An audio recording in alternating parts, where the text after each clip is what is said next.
Now the good thing, today and onwards, I receive my supernatural favor. 2026 is mine. It is mine.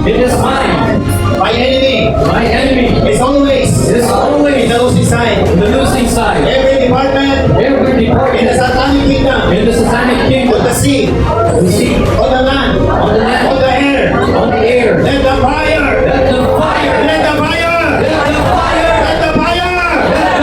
of the Holy Ghost consume them all. In the mighty name of Jesus.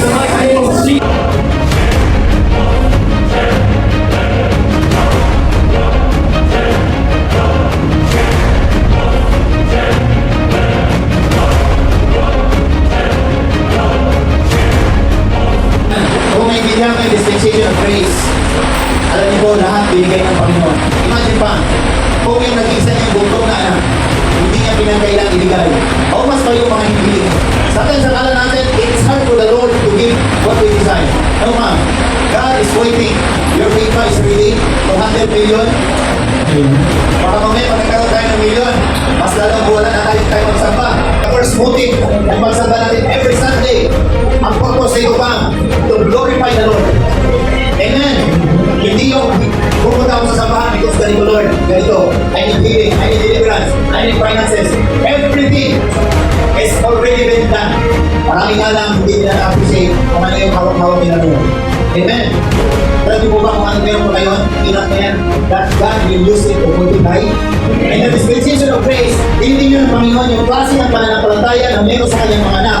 So that yung resources, yung potential, yung giftings na binigay ng Panginoon sa atin will multiply. Because the God that we serve is no other than the God of who I am. It means if you need something, Lord, I need healing. I am your healer. Lord, I need provision.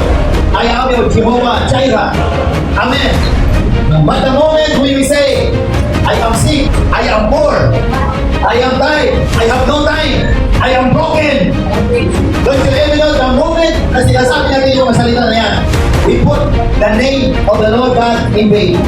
Naalala niyo po ba yung 3 commandments natin, ha? Amen? The Bible says in the book of John chapter 14 verse 21 to 23, sabi ng Panginoon, those people, kanyang mga anak, if you keep my commandments, me and my Father dwell in you.